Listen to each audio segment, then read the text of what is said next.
Tomamos nuestros asientos, querida iglesia.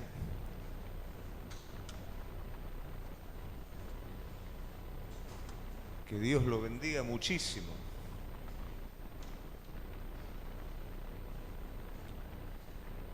Muy bien.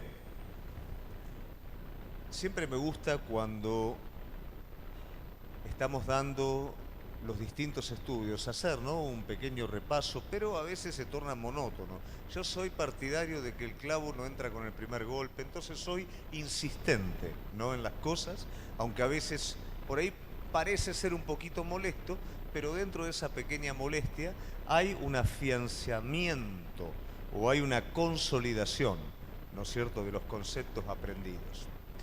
Pero esta vez no lo quiero dar yo quiero que usted me haga recordar un poquito de algunos sucesos importantes dentro de la iglesia de Corinto, ¿no? Sabemos nosotros que Corinto continuamente está enviando cartas y Pablo está respondiendo a los requerimientos de la iglesia. La iglesia tiene distintos problemas, distintas inquietudes y Pablo responde a la iglesia. Pero a ver, yo me gustaría que me pudieran decir ustedes algunos de esos requerimientos, algunas de esas inquietudes que los corintios tenían. Vamos a tratar de ir desde el principio, más o menos. A ver, pero me los van a decir ustedes, ¿eh? A ver, ¿cuál era uno de los problemas que tenía Corintio? Lucio, el problema con los ídolos. ¿Recuerdan qué decían acerca de los ídolos? Los ídolos, entonces podemos hacer lo que sea porque los ídolos no son nada. Otro problema. ¿Cómo? Divisiones en la iglesia, criterios, orgullos que hacía que la iglesia se dividiera. ¿Qué más? Egocentrismo, inmadurez, pero vamos a los problemas, esos son raíces, ¿no? Problemas más específicos. ¿Se acuerdan los litigios con los incrédulos, delante de los incrédulos? La cena del Señor, se tomaba indignamente, no se discernía el cuerpo de Cristo. ¿Qué más? Las lenguas, el ejercicio desprolijo de los dones del Espíritu, inmoralidad sexual. ¿Qué más? Lo estoy haciendo trabajar un poquito a usted, Cuestionamiento de la autoridad de Pablo. Tenían problemas los chicos, ¿eh? ¿Y cuál era ahora sí la raíz de todos esos problemas?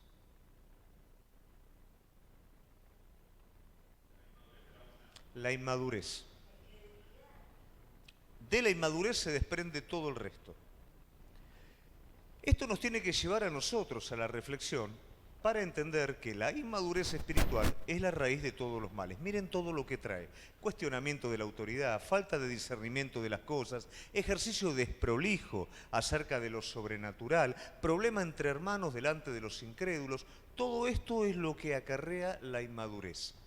Por eso, en cuanto a nuestra meta como cristianos, tiene que ser primordial la búsqueda de la madurez espiritual.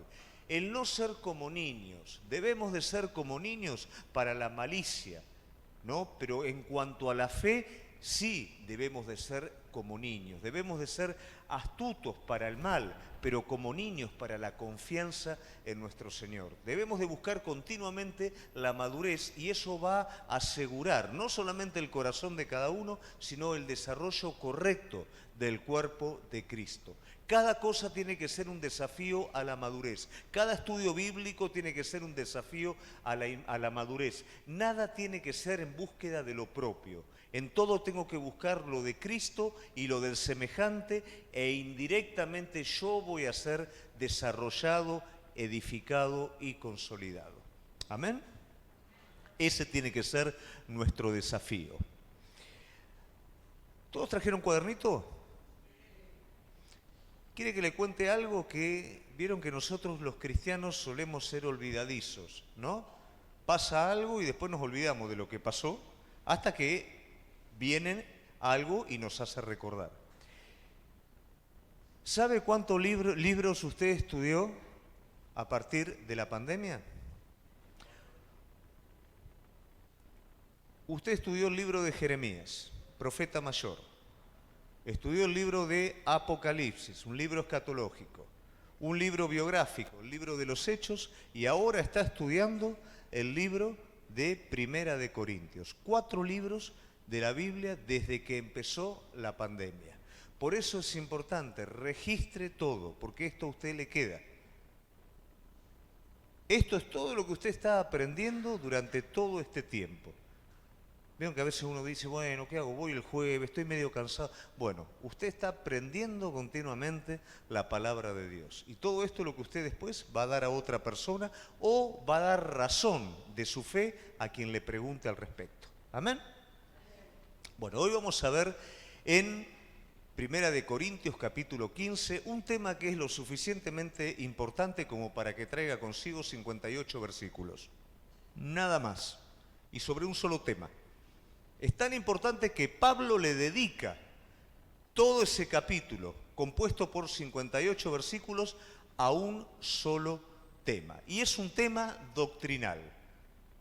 Es tan importante como para que todo ese capítulo enfoque a esto y realmente termine este capítulo con una solución a ese problema. ¿Por qué razón?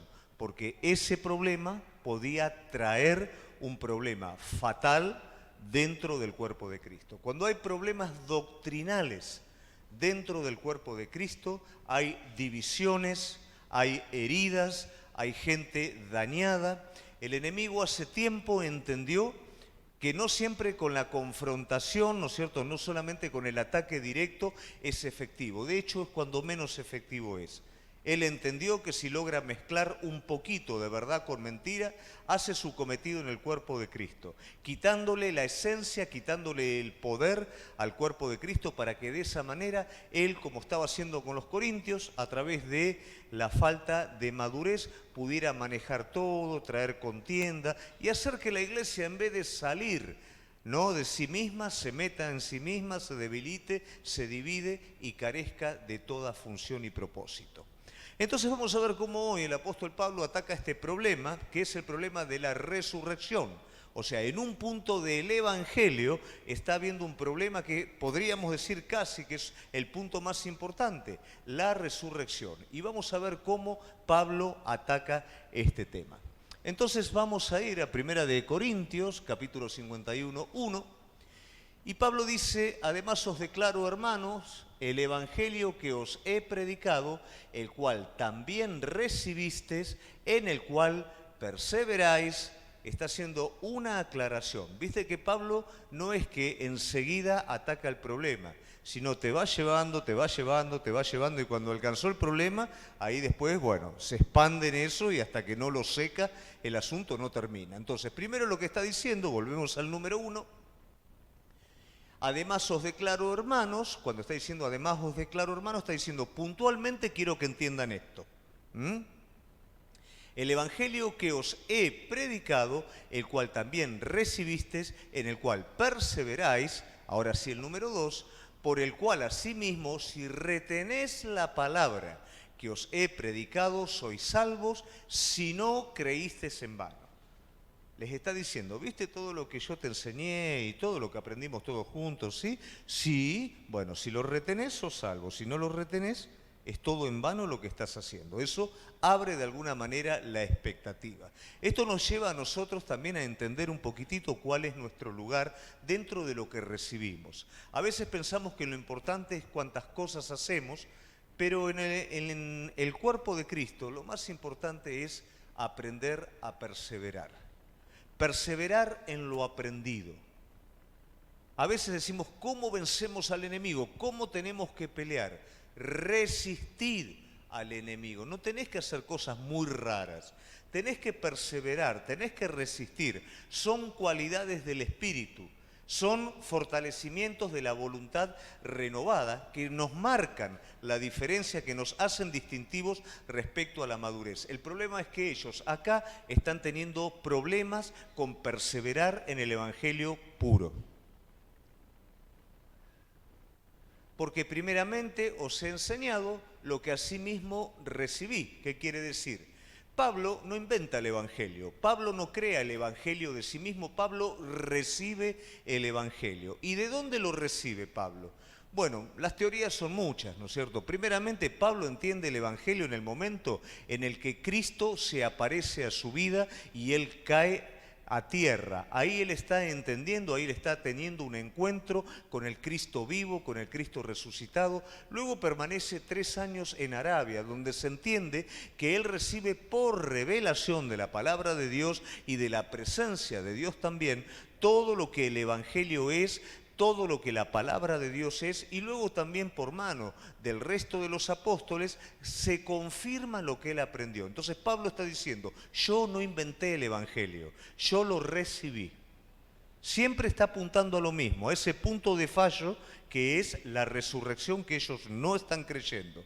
Entonces Pablo empieza de lo pequeño a lo grande. Que Cristo murió por nuestros pecados conforme a la Escritura. Entonces empieza sobre el Evangelio. ¿Qué es el Evangelio? Cristo murió, fue sepultado y resucitó al tercer día. Eso es el Evangelio. Ellos están teniendo problema con el último punto, resucitó. Pablo está arrancando acá con el primer punto. Cristo murió por nuestros pecados. Fue sepultado. Ahí va el segundo punto. Y resucitó al tercer día conforme a las Escrituras. Y apareció a Cefas y después a los 12. Esto parece ser una contradicción, ¿no? Porque entonces serían 13 y Judas no está. ¿Cómo es el asunto? Judas ya no está. Dice que apareció a los 12 y apareció a Cefas. Los 12 pasa a ser prácticamente ya un título conjuntivo de lo que son los apóstoles, ¿no es cierto? No es un asunto de palabra literal. Primeramente se aparece a Pedro y luego también a Pedro y al resto de los discípulos. Pero los 12 están hablando de los discípulos fundacionales, de los apóstoles.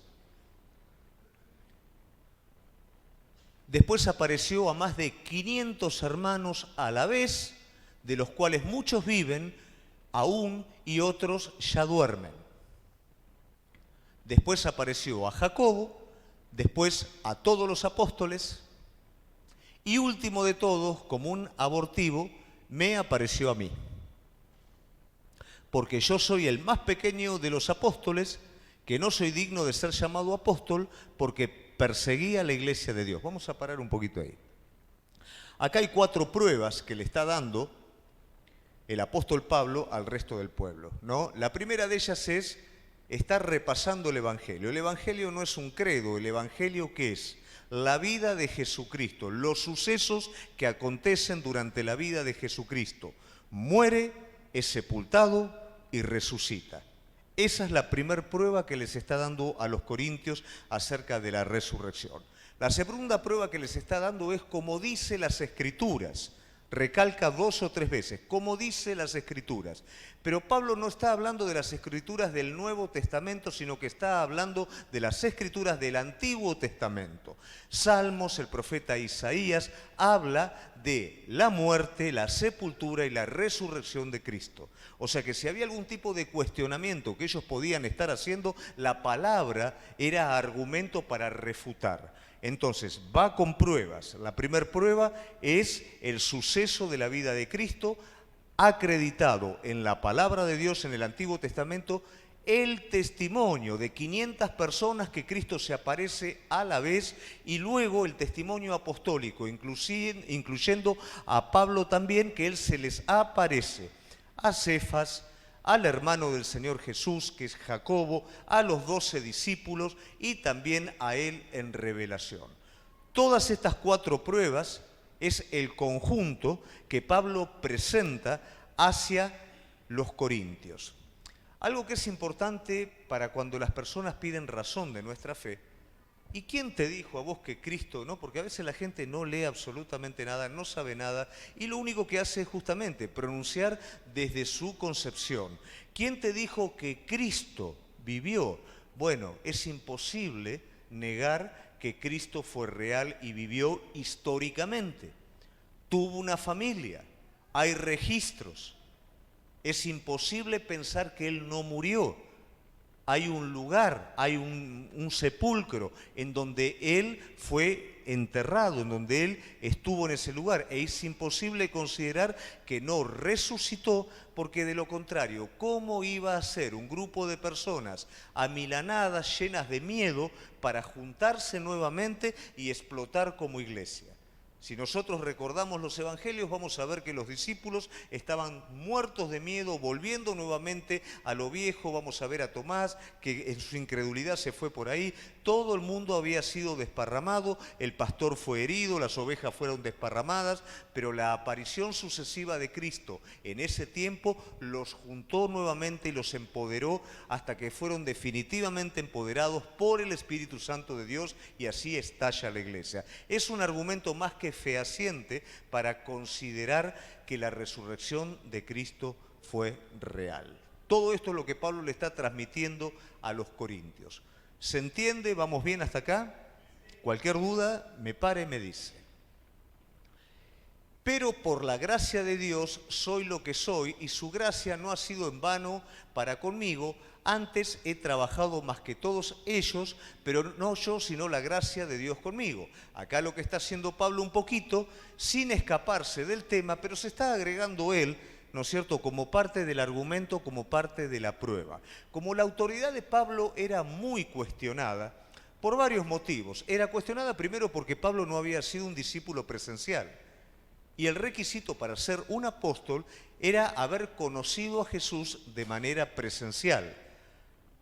Cristo se presenta a la vida de Pablo, Pablo tiene una experiencia con él y la autoridad de Pablo era innegable, la labor de Pablo era innegable, pero su presencia no era del todo grata, su manera de hablar no era muy linda que digamos, y esto hacía que la autoridad apostólica de Pablo fuera de alguna manera cuestionada. Pero Pablo está defendiendo un argumento. ¿Cuál es el argumento? La resurrección de Cristo. Entonces, la resurrección de Cristo se hace patente en mi vida desde este lado. Cristo me levanta a mí como apóstol.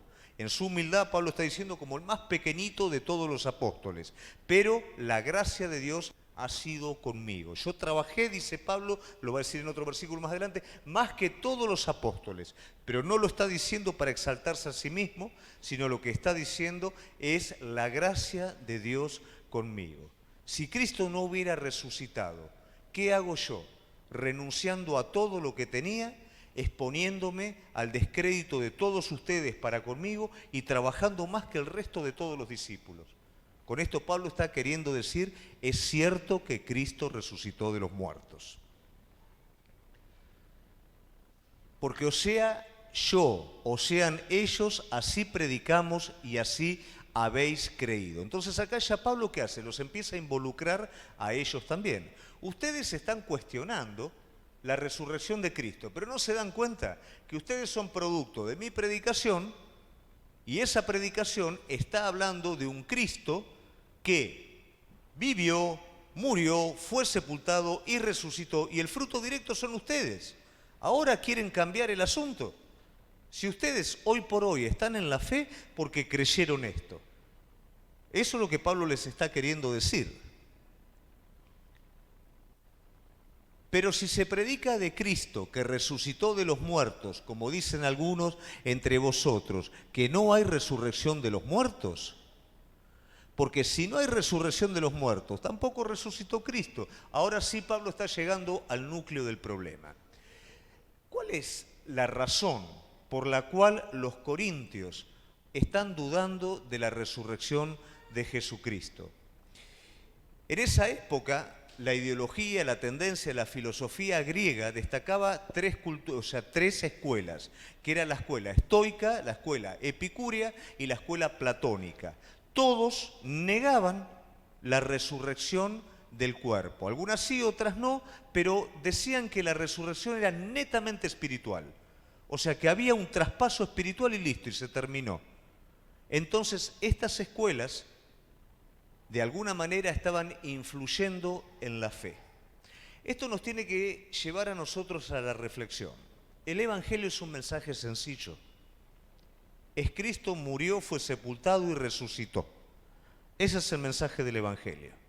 No es un credo, no es un conjunto de normas, es la realidad del Hijo de Dios que vino a esta tierra y vivió de esa manera. Mi confianza ha de ser pura hacia esta verdad.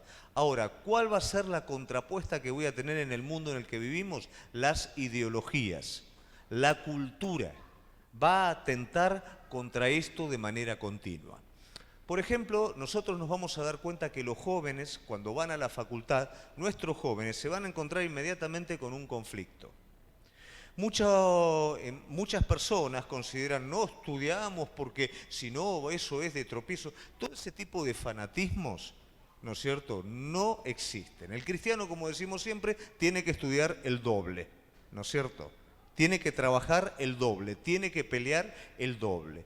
Entonces, cuando el joven va a la facultad, tiene que entender que va a haber puntos directamente ideológicos que van a apuntar a la razón de su fe. Van a apuntar al núcleo de su fe. Y el joven tiene que estar preparado para estudiar, para preparar, pero para pasar por alto esos embates. ¿Por qué razón? Porque hay profesores que se van a identificar con esta ideología y la van a estar prácticamente predicando desde sus aulas. Y muchos jóvenes, por supuesto, con ese anhelo idealista del joven, con ese deseo de cambiar el mundo, de su significado en la vida, van a tomar estas ideologías para sí. Y eso va a sacudir al resto de las personas.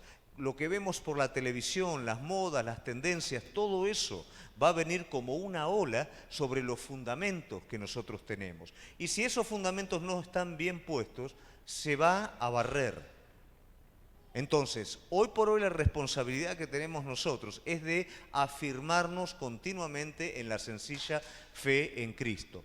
Miren, las formas cambian, las tradiciones dejan de ser, pero el fundamento no cambia.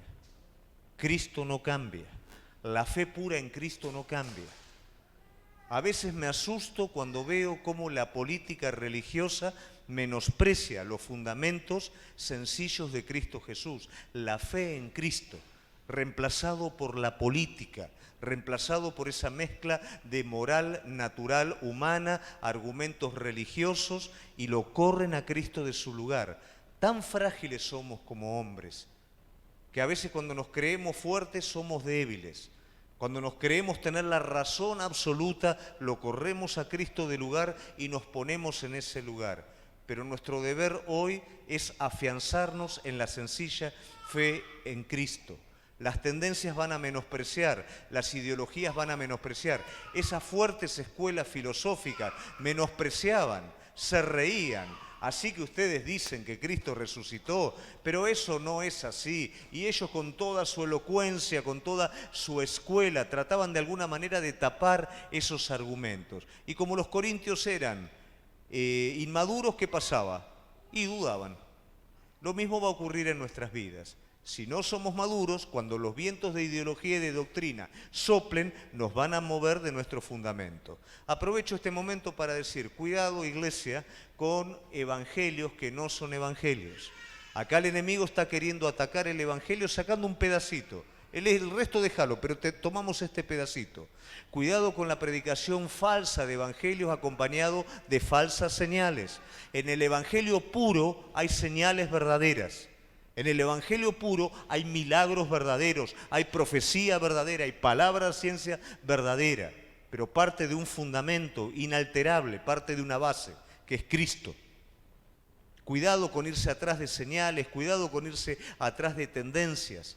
Si Cristo no está en el centro, si Cristo no es el fundamento de todas las cosas, si son verdades mezcladas, por favor, déjalo.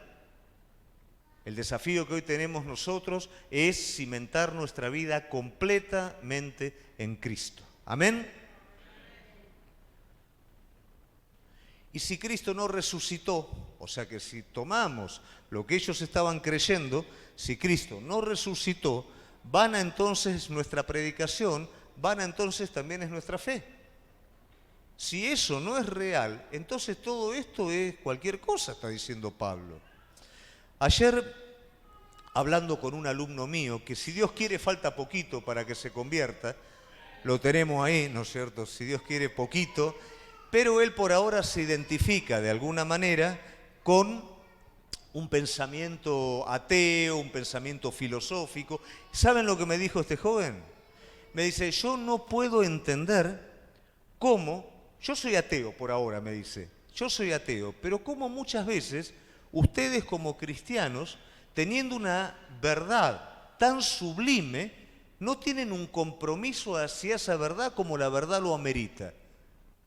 ¿Cómo hacen? Dice, si realmente ustedes creen que están sirviendo a Dios, ¿no es cierto? Para decir, bueno, a veces sí, a veces no, si llueve voy, no llueve no voy, tantos problemas, tantas divisiones, si realmente, dice, están sirviendo una verdad tan sublime. Es un asunto de sentido común, me dice él. Yo si creo en algo me comprometo con lo que creo, completamente. Fíjense en cómo piensa una persona incrédula. Esto nos tiene que llevar a la reflexión. ¿Amén? Entonces, si Cristo no resucitó y es toda una mentira, ¿qué estamos haciendo acá? ¿Qué estamos predicando? ¿Para qué estamos acá sentados? Y si Cristo no resucitó, vana es entonces nuestra... el 15. Y somos hallados falsos testigos de Dios, porque hemos testificado de Dios que Él resucitó a Cristo, al cual no resucitó, si en verdad los muertos no resucitan. Es bueno cómo está confrontando Pablo a la iglesia. Le está diciendo, si ustedes están guardando en el corazón, esto no es una pavadita, no es simplemente algo que no están de acuerdo. Si ustedes no están de acuerdo en esto, todo está a la deriva. El barco va a la deriva. ¿Qué hacen ustedes acá? ¿En qué están creyendo? ¿Qué están escuchando? Si ustedes esto no lo creen como es, entonces ustedes están subidos arriba de un engaño. Y ahí les está llevando la responsabilidad de cada uno de ellos. ¿Qué estamos haciendo acá? Si Cristo es real, ¿lo estamos sirviendo como tal? Si es real que Dios nos despertó a un propósito eterno, a cada uno de nosotros, ¿le estamos sirviendo con esa realidad, con ese compromiso? ¿O es todo simplemente algo formal y superficial? Porque si los muertos no resucitan, tampoco Cristo resucitó.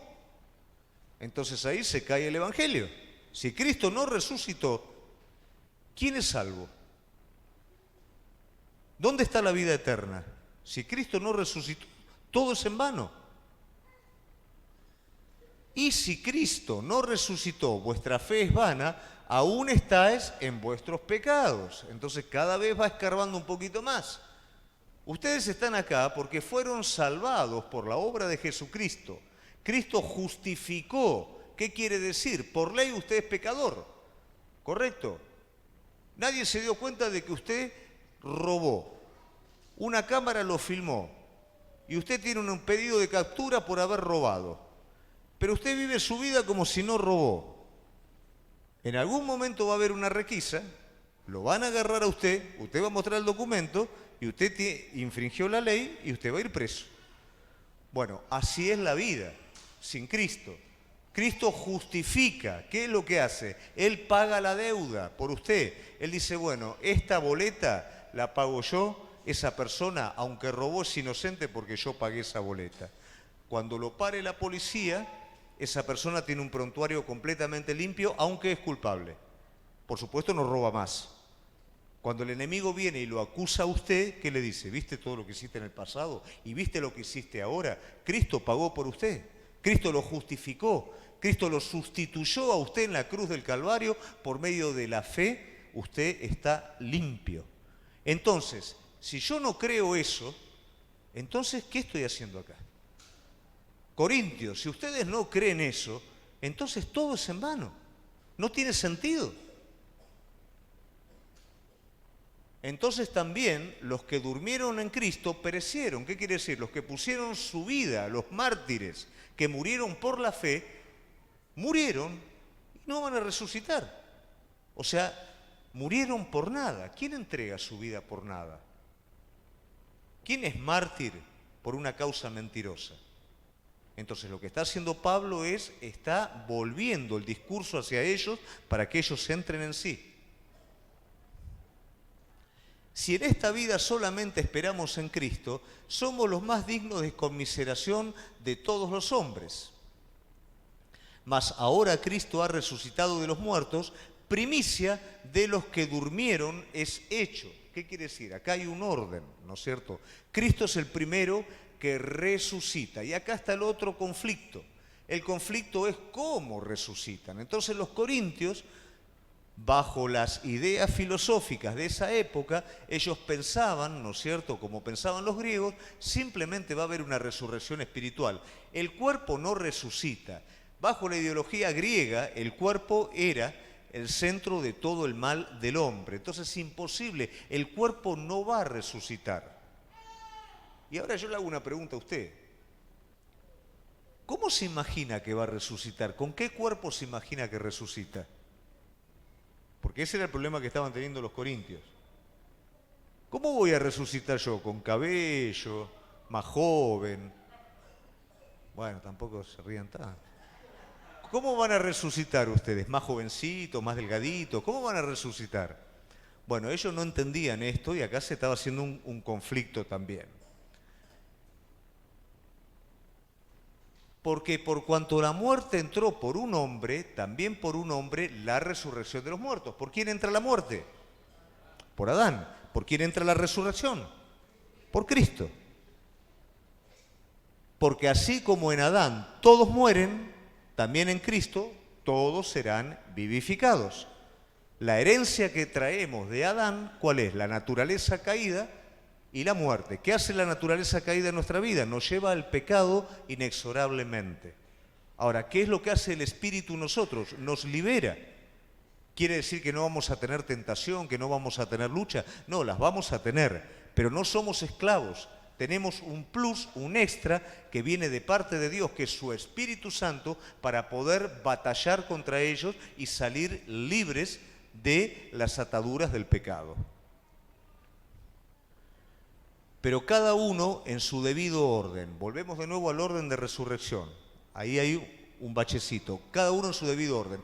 Cristo las primicias, luego los que son de Cristo en su venida. ¿Cómo viene el orden de resurrección? El primero que muere y resucita es Cristo, ¿correcto? Alguno me va a decir Lázaro, me va a decir el hijo de la viuda, de Elías. No, o sea, el primero que resucita de la muerte completamente en cuerpo glorificado es Jesucristo. Los demás resucitaron, fue un milagro de resurrección. Cristo muere literalmente y después de 3 días resucita. Él es el primero. Luego, ¿quiénes son? Bueno, los que murieron antes de Cristo y los que murieron después de Cristo. Luego hay un bache que vamos a estar viendo ahora, va a venir el rapto. ¿Qué va a pasar con el cuerpo en el rapto? En el rapto no vamos a morir. Dice el apóstol Pablo, vamos a ser transformados. Y luego durante el milenio, que todavía va a estar presente la muerte, quienes mueren en el milenio, ¿no es cierto?, cuando es recibido el reino, van a resucitar también. Entonces, todo es ese el orden de resurrección. Luego el fin, cuando entregue el reino el reino al Dios y Padre, cuando haya suprimido todo dominio, toda autoridad, toda potencia, porque preciso es que Él reine hasta que haya puesto a todos sus enemigos debajo de sus pies, y el postrer enemigo que será destruido es la muerte. Hasta el milenio el hombre sigue muriendo. Va a vivir un montón de tiempo más y todo, pero todavía la muerte está presente. Porque todas las cosas las sujetó debajo de sus pies. Y cuando dice que todas las cosas han sido sujetadas a Él, claramente se exceptúa aquel que sujetó a Él todas las cosas. Pero luego que todas las cosas le estén sujetas, entonces también el Hijo mismo se sujetará al que le sujetó a todas las cosas para que Dios sea todo en todos. Parece un trabalengua, ¿no es cierto? Pero el asunto es así. Cristo, ¿no es cierto?, le termina dando todo al Padre. Y finalmente el Padre es todo en todos. Así termina. El Padre le da a que todo esté sujeto al Hijo. y cuando el final de los tiempos termina, el Hijo le devuelve todo al Padre. Y de esa manera Dios es todo en todo. Lo que está haciendo acá Pablo, está haciendo un análisis escatológico, está yendo a los últimos tiempos, todo con el fin de explicar la resurrección, que es el problema que tienen los corintios. Es un poquito complejo, pero ¿se va entendiendo sí o no? Si no se entiende, paramos. ¿Se entiende? ¿Sí? Bien. De otro modo, ¿qué harán los que se bautizan por los muertos, si en ninguna manera los muertos resucitan? ¿Por qué pues se bautizan por los muertos? Bueno, esto era una costumbre, ¿no es cierto? Muchos creían que si ellos se bautizaban podían tomar el lugar de parientes o amigos que habían muerto sin Cristo. Entonces es como si fuera una oración por los muertos, una cosa así. Ellos lo que hacían era, se bautizaban por el que no se bautizó, ¿no? Cualquier cosa, no tenía ni pie ni cabeza, pero lo hacían, era una costumbre. ¿Y por qué nosotros peligramos a toda hora? ¿Seguimos? Os aseguro, hermanos, por la gloria que de vosotros tengo en vuestro Señor Jesucristo, que cada día muero. Lo que está diciendo Pablo acá, que si todo esto es mentira, ¿a ustedes les puede parecer que cada día mi vida está expuesta a la muerte? No quiere decir que muere, ¿no es cierto?, a la carne para vivir en el espíritu. Está diciendo, cada día corro peligro de muerte. Cada día los judaizantes me quieren matar. Cada día alguno de ustedes me quiere matar también. Cada día me persiguen. Cada día estoy exponiendo mi vida por una mentira o por una verdad. Si como hombre batallé en Éfeso contra fieras, ¿qué me aprovecha? Si los muertos no resucitan, entonces comamos y bebamos porque mañana moriremos. Si todo es en vano, entonces ¿por qué estoy arriesgando mi vida? ¿Por qué estoy siendo obediente a este evangelio que me lleva a privar de cosas que no me convienen, a que me llevan a arriesgarme a mí mismo? Si todo esto es mentira, ¿cuál es el sentido? Entonces demos rienda suelta a nuestros placeres y vivamos de esa manera. O sea, está siendo un absurdo, ¿no, Pablo? Lógicamente. No erréis, las malas conversaciones corrompen las buenas costumbres. Cuidado con quién te juntás. Cuidado con lo que estás escuchando, cuidado con quienes compartís determinadas cosas que no están bien, pero que son afín. Esto es un principio. ¿Vos te diste cuenta que siempre la buena gente con quién se junta? Con buena gente. Los buenos amigos se juntan con buenos amigos. Si hay alguno que es medio raro, que no le gusta pagar, que si puede, no se junta con ese grupo, se junta con otros que son iguales que él, ¿no es cierto? ¿Por qué? Porque es una ley, ¿no es cierto? El bueno se va a sentir incómodo con los malos y el malo se va a sentir incómodo con los buenos. Entonces, si acá hay pensamientos que no corresponden a la sana doctrina, a la fe, cuidado con quién estás juntándote, porque finalmente esto puede corromper tu sencilla fe en Cristo. Esto es lo que Pablo les está diciendo. Velad debidamente y no peques, porque algunos no conocen a Dios, para vergüenza vuestra os digo. ¿Qué quiere decir? Que muchos de los que están en la iglesia no conocen a Dios. Y no solamente en la iglesia de Corintio, sino en todas las congregaciones, muchos de los que comparten el tiempo, de los que comparten la adoración, de los que comparten la palabra, y muchos aún de los que ministran a veces, no conocen a Dios. Y usted puede decir, ¿cómo puede ser esto? Y lamentablemente es. Solamente el Señor conoce las profundidades del corazón de cada uno. Nosotros podemos mostrar a las personas un montón de cosas, pero podemos mostrar algo fingido. El único que conoce lo que hay en las profundidades de nuestro corazón es el Señor. Muchas veces en nuestra vida, mientras somos tratados por cosas que no están resueltas en nuestra vida, es que vivimos de la forma equivocada, es que vivimos bajoneados, vivimos deprimidos, porque no somos sinceros con nosotros mismos, porque nuestro tiempo en la presencia de Dios, de la que hablamos al principio, no hace que yo me desnude delante de Él. No hace que diga, mira, Señor, la verdad, yo esto todavía no lo tengo resuelto. Señor, ayúdame. Señor, mostrame. Señor, tratá esto en mi vida. Todo eso es lo que permite o lo que te da la seguridad que vos conocés al Señor.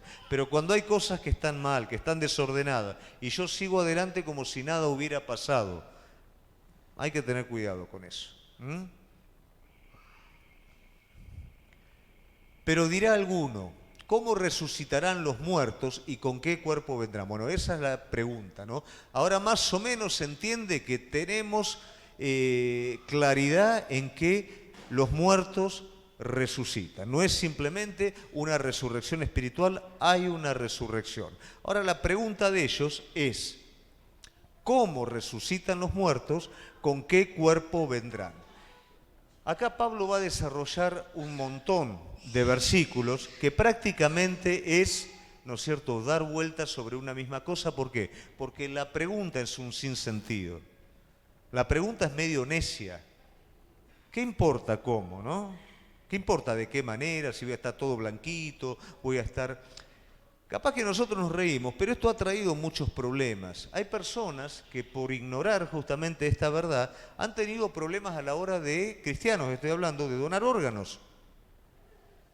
Porque no sé cómo voy a resucitar. A ver si yo le doy un pulmón a alguien, un riñón a alguien y arriba, ¿qué hago? ¿No? O con cremar.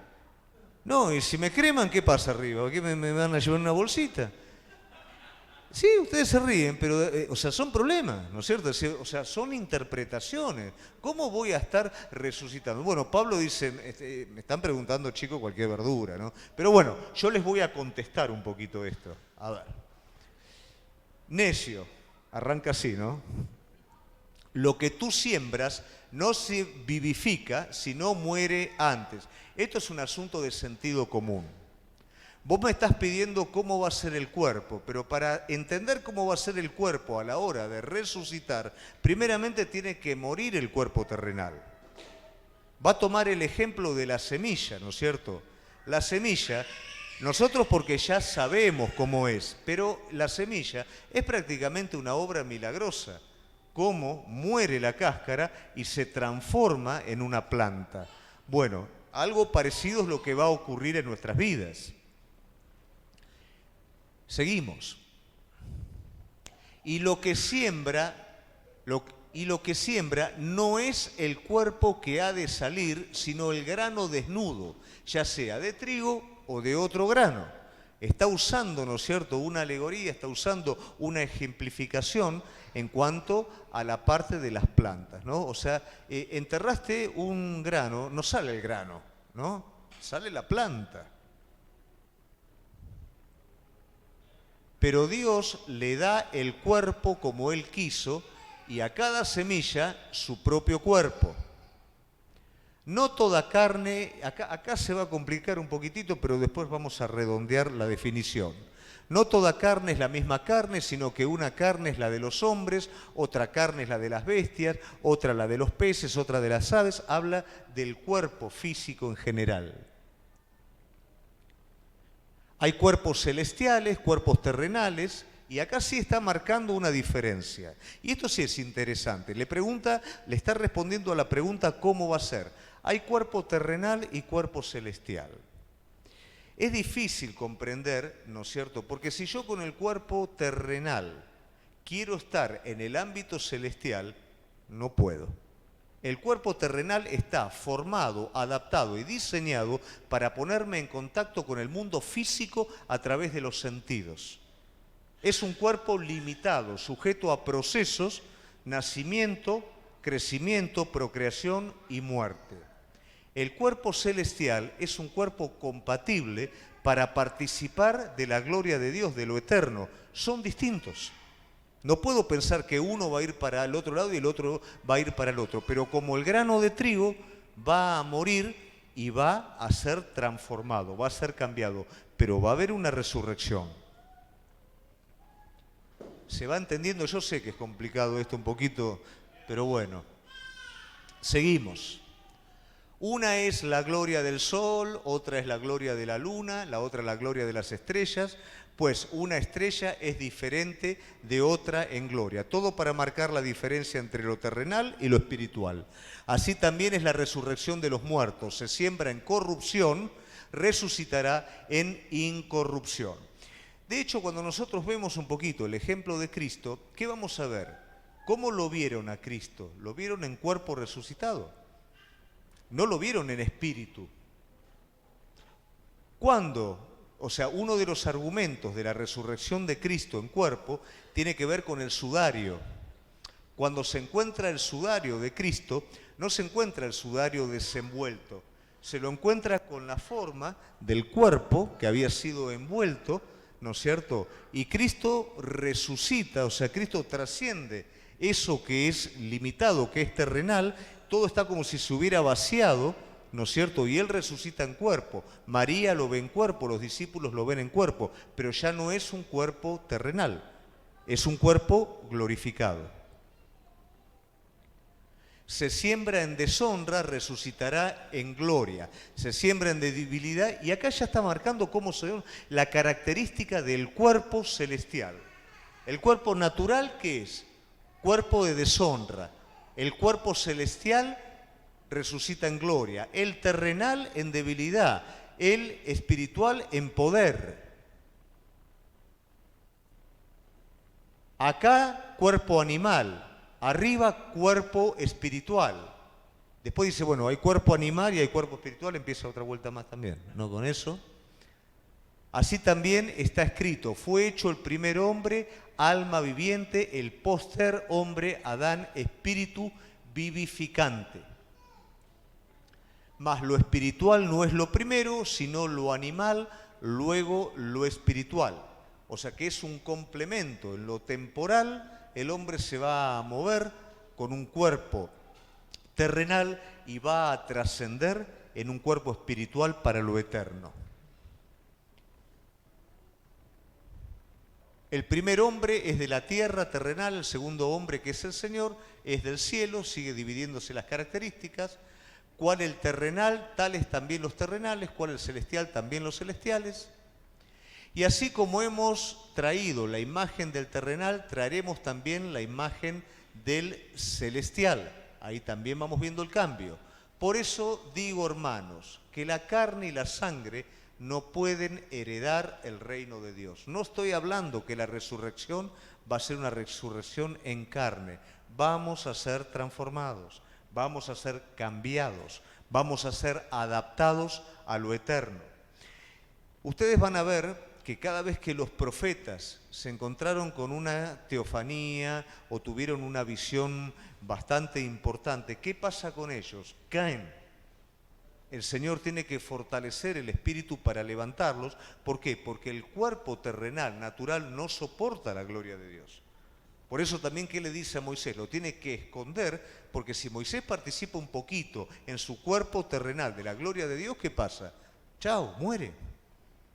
No está preparado o capacitado para esa gloria, pero sí va a ser transformado para participar de ello.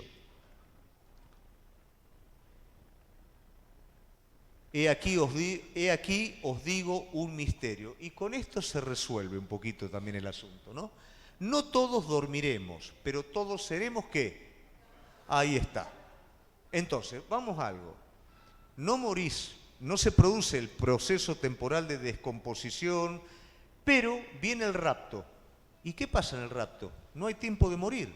Entonces, ¿qué pasa con el cuerpo? Es transformado. Sos transformado cuando sos arrebatado. El cuerpo de resurrección ha de ser transformado del cuerpo terrenal al cuerpo espiritual. Ha de ser transformado. ¿Cómo? ¿Qué forma? Si yo voy a ser rubio, morocho, con barba, alto, bajo, gordo, no sé. Voy a ser como tengo que ser para participar de lo eterno, lo mismo que cada uno de nosotros. En un momento, en un abrir y cerrar de ojos, al final, a la final trompeta, porque se tocará la trompeta y los muertos serán resucitados incorruptibles. Y nosotros, Pablo considera que en su generación va a venir el arrebatamiento, seremos transformados. O sea que cuando llegue ese momento, ese tiempo, los muertos resucitan y los que están son cambiados automáticamente. Porque es necesario que esto corruptible se vista de incorrupción y esto mortal se vista de inmortalidad. Eso es un poquito lo que pasa cuando se va renovando la vida espiritual en nosotros. La renovación de la vida espiritual, ¿a qué nos va preparando? A lo que va a ser la eternidad. Hoy a nosotros venimos cansados, nos cuesta adorar. En la presencia de Dios vas a adorar mañana, tarde, noche, no va a haber ni día ni noche. Vas a estar adorando todo el tiempo. Y vos te pones a pensar, bueno, sí, qué lindo, che, pero no será mucho, ¿viste? Porque lo pensás en tu cuerpo natural. Pero en el cuerpo renovado, en el cuerpo espiritual, va a ser una necesidad de adorar en la presencia de Dios en todo momento, en todo tiempo. Y ahí es donde va a estar la transformación. Cada vez que nosotros, ¿no es cierto?, vamos vislumbrando un poquito de esa naturaleza divina, tu cuerpo se va renovando, nos vamos preparando para ese momento. Hoy por hoy luchamos con cosas acá que en ese momento ya no vamos a tener que luchar. Ya la naturaleza caída no va a estar presente, el pecado no va a estar presente, la muerte no va a estar presente. Imagínate lo que es libre de todo eso. Libre del mal pensamiento, de la mala intención, libre del qué dirán, libre de lo que el otro, podés pensar que el otro te puede hacer. Imagínate lo que va a ser eso. Pero esto es una preparación y este tiempo presente es una preparación. La fidelidad, ¿cuándo es? Ahora, cuando hemos conocido, cuando entendemos lo que Él prometió para nuestras vidas y cuando sabemos hacia dónde nos dirigimos. Cuidado que la eternidad, cuidado que el tiempo que vamos a estar en la presencia de Dios no es una excusa para evadirse del presente, sino todo lo contrario. Vivimos el presente con el compromiso profundo y la esperanza de que vamos a encontrarnos con Él. Cuando esto corruptible se haya vestido de incorrupción y esto mortal se haya vestido de inmortalidad, entonces se cumplirá la palabra que está escrita: sórbida es la muerte en victoria. ¿Dónde está, muerte, tu aguijón? ¿Dónde, oh sepulcro, tu victoria? Ya que el aguijón de la muerte es el pecado y el poder del pecado, la ley. ¿Qué nos está hablando? Sabemos la muerte física y la muerte eterna. ¿Qué es lo que trae la muerte? La muerte es atraída por el pecado habilita la muerte. Ahora, ¿de qué manera el pecado habilita la muerte? Por medio de la ley. Si yo no conozco la ley, no conozco el pecado. Pero cuando conozco la ley, conozco el pecado y cuando peco, muero. ¿Se entiende? Mas gracias sean dadas a Dios que nos da la victoria por medio de nuestro Señor Jesucristo. Conozco el pecado, conozco la ley, no tengo fuerzas para vencer la ley, muero. Pero ¿qué pasa? Cristo venció. Cristo venció la muerte. Cristo cumplió con la ley. Entonces, por medio de Cristo ahora yo puedo vencer. Así que, hermanos míos, amados, estad firmes, constantes, creciendo en la obra del Señor siempre, sabiendo que vuestro trabajo en el Señor no es en vano. Después de tanta complicación, Pablo cierra de una manera muy sencilla. Anima a la iglesia a que persevere en la obra. No solamente hablamos del servicio, hablamos de la obra de Cristo en sus vidas. Permanezcan siendo dóciles a la mano del alfarero en el corazón de cada uno de ustedes. Pero también permanezcan en el servicio activo, producto de la gratitud por esta gracia derramada, para que de esa manera nos mantengamos firmes. Hay una manera de mantenernos firmes. Si yo soy un visitante de la iglesia, si yo soy una persona que no hago absolutamente nada, no tengo la oportunidad de responder a la gracia divina desde un servicio de gratitud. Y eso, por supuesto, ¿qué va a hacer? Me va a anestesiar, me va a dormir, me va a hacer, ¿no es cierto?, que no tenga mucho interés en lo que estoy haciendo, no me va a dar un compromiso en el cuerpo. Pero cuando realmente yo creí que Cristo murió, Cristo fue sepultado, resucitó, que Él justificó mi vida y que soy parte activa de su obra y soy fiel en lo que estoy haciendo, todo eso va fortaleciendo mi vida. Me voy dando cuenta que nada de lo que hago es en vano, nada es de carácter temporal, sino que todo tiene una recompensa eterna. Todo esto nos lleva entonces, querida iglesia, a esta reflexión. Cristo resucitó. Cada uno de nosotros, en el momento en el que muramos, seremos transformados.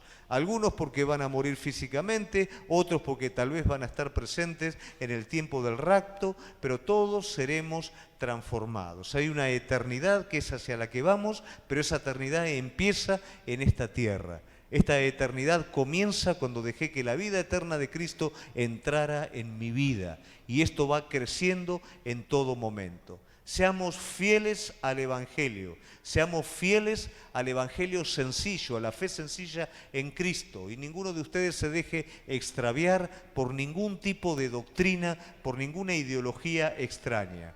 Maduremos, no seamos como los corintios, con fundamentos sólidos en Cristo Jesús. Alimentá una confianza simple en Cristo. ¿Tenés problemas? Andá a Él.